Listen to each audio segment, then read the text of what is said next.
Со гол примен во 38-та минута по деконцентрацијата во одбраната, Осогово сам ја сруши традицијата на непобедивост на свој терен, кога е во прашање третолигашката конкуренција.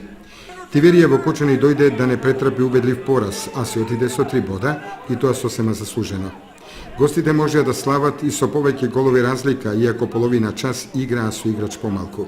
Но како да се плашеа да постигнат втор погодок, за да не ги разлутат домакините. Осогово по 3 едно по друго победи премногу самоуверено истрча на теренот, верувајќи дека 3 бода сами ќе дојдат.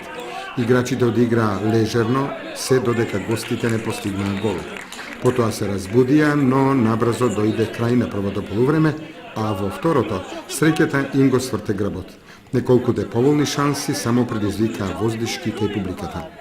Поразот боли затоа што е претрпен на свој терен и е разбиена фамата кај гостинските екипи за непобедивост во Кочани. Но може да биде и поучен дека првенството не е решено, дека и во третата лига има екипи кои можат да изненадат и победат